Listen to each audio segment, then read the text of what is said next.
J'adore Doctor Who.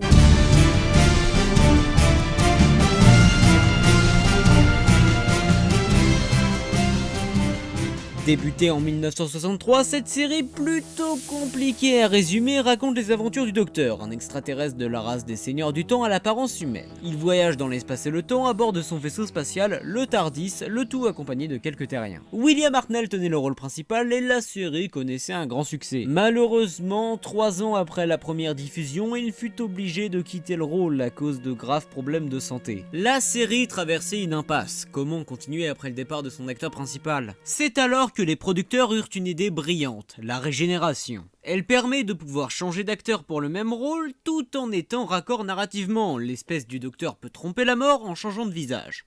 Every cell in my body's dying. Can't you do something? Yeah, I'm doing it now. Time Lords have this little trick. It's sort of a way of cheating death. Except it means I'm gonna change.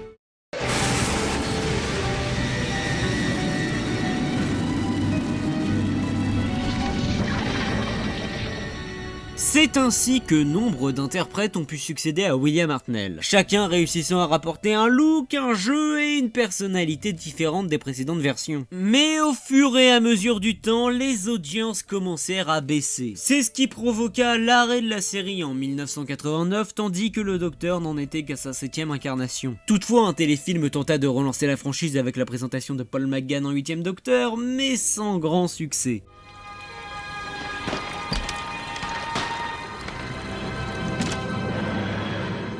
Tout semblait donc terminé.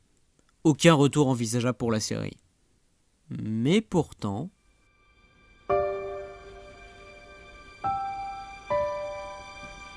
Rose est l'épisode pilote de ce qui va être la première saison rebootée, la renaissance de la série. Russell T Davies est aux commandes en tant que showrunner. Il décide que cette saison aura pour but d'ouvrir Doctor Who à un nouveau public, avec la redécouverte du voyage dans le temps, de la richesse de l'univers et de son personnage principal. Un tout nouveau casting doit être alors effectué. Billie Piper est engagée pour interpréter Rose, la nouvelle compagne du Docteur. Comme cette saison fera suite à la série originale, elle devra également faire suite au film avec Paul McGann. En parlant de lui, il ne reprendra pas le rôle. Quitte à faire un nouveau départ, autant un nouveau Docteur. La décision d'un nouvel acteur se porte alors sur Christopher Eccleston, lui qui est plutôt habitué au rôle dramatique. De très bons choix promettant plusieurs saisons avec le même casting, mais malheureusement ça ne se passa pas comme ça. Suite à des problèmes entre le comédien et la production, ce fut seulement après 13 épisodes qu'il dut partir définitivement. Christopher Eccleston est trop souvent oublié et est même considéré comme un docteur plutôt moyen. Mais alors est-ce la faute de cette saison, de l'écriture du personnage, des spectateurs ou de son interprète ?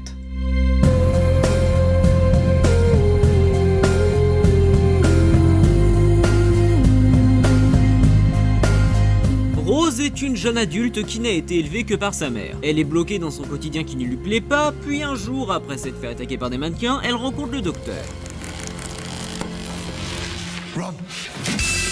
Il lui propose des voyages intergalactiques à travers l'espace et le temps, des merveilles à découvrir, mais aussi beaucoup de menaces à travers ce nouvel univers. Rose n'hésite pas une seconde et le rejoint dans ses aventures. Cette saison est intelligemment bien construite. Comme elle a pour but de faire découvrir l'univers à de nouveaux spectateurs, il leur est introduit, lui et les possibilités de la série. Par exemple, dans Rose, on nous présente les personnages, leur quotidien, ce qui forge leur personnalité et leurs réactions par rapport aux changements qui leur font face. Dans La fin du monde et des morts inassouvis, on montre les possibilités du voyage dans le temps, avec d'abord le futur, puis le passé. Avec le double épisode centré sur les Slighted, on retourne dans le présent en force avec une histoire plus ambitieuse. On traite à la fois la menace qui pèse sur nos personnages, mais aussi la répercussion du voyage de Rose sur ses proches. L'épisode suivant fait le lien avec la série classique en utilisant un ennemi culte, un Dalek. Il va également développer le passé du Docteur et les répercussions que ça a eu sur lui, ainsi que les traumatismes engendrés. Ensuite, les prochains épisodes travailleront plus l'évolution des personnages. En plus de cette construction intelligente, une grande majorité des épisodes sont très bien écrits et chacun possède des thématiques intéressantes. Que ce soit un épisode critiquant l'importance de la télévision et ses programmes dangereux, un épisode complotiste avec des aliens infiltrant le gouvernement sous fausse arrivée d'extraterrestres, un qui positionne le Docteur comme un bourreau et plusieurs qui explorent le deuil des personnages face à de tragiques événements. En parlant de deuil, Russell T Davies ne s'est pas reposé que sur les bases de la série originale. Il invente un tout nouveau bestiaire d'ennemis mais n'oublie pas pour autant les classiques. Il y en a seulement 2 qui font leur retour, les Autons qui servent plus de toile de fond que de menaces et les Daleks qui eux, ont une superbe présence. Le reste des anciens ennemis n'étant que de brèves références comme les Cybermen servant de décoration dans un musée. Mais la série n'a pas juste repris là où elle s'était arrêtée, elle a également rajouté dans l'histoire du Docteur la guerre du temps. À présent, il est le dernier de son espèce, tous ses semblables sont morts dans une terrible bataille contre les Daleks et malgré sa capacité à voyager à bord du TARDIS, il ne peut les sauver. Cette idée rajoute du drame derrière l'histoire du Docteur. Il n'est pas infaillible et on va le voir commettre beaucoup d'erreurs. Comme aider une race voulant exterminer l'humanité, ramener Rose un an trop tard chez elle, et prendre un compagnon qui s'avéra être une mauvaise idée. C'est aussi cette thématique du deuil qui sera complémentaire avec celle de Rose. Rose n'a pas un passé idyllique non plus. Dans l'épisode Fête des Pères, on apprend qu'elle n'a jamais pu connaître son père. Elle décide d'aller le voir dans les derniers moments de sa vie, mais ne pourra s'empêcher de le sauver et de créer de nombreux paradoxes. Ce très bon épisode montre le Docteur douter de la véracité de la relation qu'il entretient avec Rose, ce qui est normal car cette histoire est placée directement après le renvoi d'Adam en tant que compagnon, lui qui avait utilisé le Seigneur du Temps pour tenter de voler des innovations technologiques. Et c'est donc très intéressant de voir le Docteur ne plus avoir confiance en l'un de ses acolytes les plus précieux.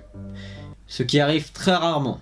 Mais ce qui est intéressant aussi, c'est le parallèle fait avec leur deuil. Il amène à la fois à montrer les lois du temps et leurs dangers, les regrets du Docteur, mais aussi ce qu'il pousse à ne jamais abandonner. Cette première saison étant le commencement d'une nouvelle ère, elle possède des éléments à la fois uniques et mémorables, comme par exemple les relations entre les personnages et le Docteur. On nous montre à la fois la vision des voyageurs, mais aussi ceux qui sont affectés par ce voyage, notamment Mickey et Jackie. Des nouveaux ennemis font leur apparition, dont un qui marquera particulièrement les esprits, et ce dans le double épisode Drôle de mort. C'est même ici qu'on fera la rencontre de Jack Harkness, un arnaqueur qui se repentira en rejoignant l'équipage pendant 4 épisodes. Il rajoute une véritable dynamique dans les interactions entre les personnages. Puis il est très bien écrit, il a de bons dialogues et son interprète le joue à la perfection. Cette nouvelle série possède une qualité qui peut paraître anecdotique, mais la musique est fantastique. Le compositeur attribue des thèmes à des personnages, des situations et à des menaces spécifiques. Et même si on voit que dans cette saison il commence à s'approprier l'univers car il utilise des thèmes un peu hors sujet en comparaison à l'action, et surtout qu'il est bien loin de la qualité qu'il rendra plus tard, il en sort des compositions mémorables comme le thème de Rose, du Docteur, des Daleks et du Bad Wolf. Mais il n'y a pas que du bon dans cette saison, notamment les épisodes à un jeu interminable et l'explosion de Cardiff, qui ont de très bonnes idées mais qui n'arrivent pas assez à les mettre en avant, et qui finissent tous les deux sur une conclusion vite expédiée. Cette saison a très mal vieilli au niveau de son esthétique. Tous les personnages ont l'air de briller, les effets spéciaux manquent de profondeur, de texture et on ressent une grande différence entre les effets pratiques et numériques, en particulier dans le double épisode sur les Slayton.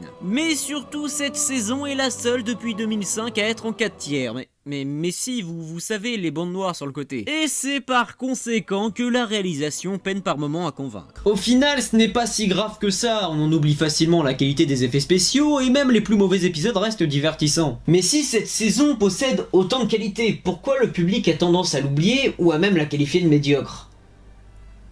Serait-ce à cause du Docteur ? C'est probable, car comme n'étant resté qu'une seule et unique saison, les spectateurs n'ont peut-être pas réussi à s'attacher à l'interprétation de Christopher Eccleston. Ce que je peux totalement comprendre, mais dans les faits, ce Docteur est excellent. L'acteur donne un personnage plein de mimiques qui le rendent facilement identifiable et attachant, mais sans pour autant trop appuyer cela non plus. Il affiche très souvent un grand sourire, même dans les situations cocasses, ce qui donne à la fois l'impression qu'il n'est pas de notre monde, mais qu'il a toujours un avantage sur la situation. D'ailleurs, il est même très drôle par moments, la saison possède plusieurs blagues bien pensées. Mais non, ce Docteur n'est pas juste un bouffon qui sourit à tout ce qui se passe. Il reste détruit par son passé. On peut voir des facettes de sa personnalité aussi bien sombre, comique ou badass en pleine action. La transition entre ces différentes facettes peut même se faire brutalement pour renforcer la détermination du personnage. Donc Christopher Eccleston est très bon et interprète avec brio son personnage, bien que je puisse comprendre que de le voir sourire fréquemment puisse exaspérer certaines personnes. Mais qu'est-ce qui fait pour vous un bon Docteur ? Parce qu'on a aussi des éléments classiques comme des blagues sur la régénération, mais pas que. Il a toujours un tournevis sonique, des délires récurrents sur les aliments, une phrase fétiche...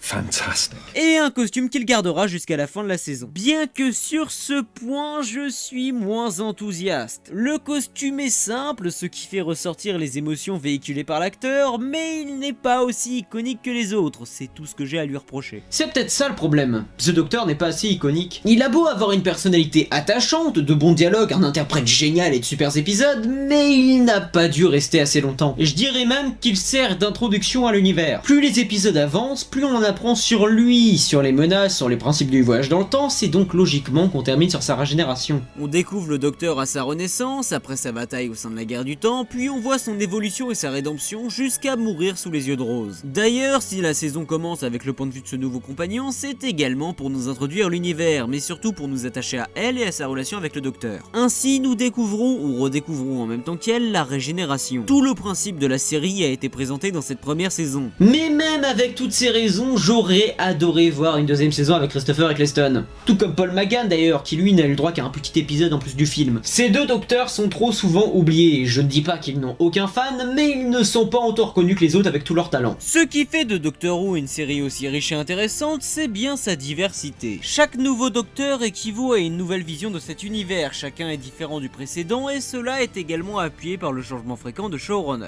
Cette première saison est vraiment bonne et a réussi à atteindre un nouveau public qui continuera de suivre les aventures du Docteur. Le talentueux Christopher Eccleston laissa sa place au grand David Tennant. Pour autant, n'oublions pas que la fin de l'ère Eccleston signifie des épisodes du même acabit ou par moments encore mieux. Pendant près de 15 ans, Christopher Eccleston ne toucha plus rien en lien avec Doctor Who à cause des problèmes qu'il a eu pendant et après le tournage avec la BBC. Et ça se comprend un peu, jouer le Docteur a presque détruit sa carrière, non pas à cause du fait qu'il n'arrivera jamais à quitter le rôle dans l'esprit collectif, mais à cause de la BBC qui l'a placé sur une blacklist après son passage. Are you fucking kidding me? Sympa. Enfin, ne plus toucher à Doctor Who est un bien grand mot, parce qu'en pleine écriture de cette vidéo, une annonce sort. Christopher Eccleston est de retour avec une série audio produite par Big Finish.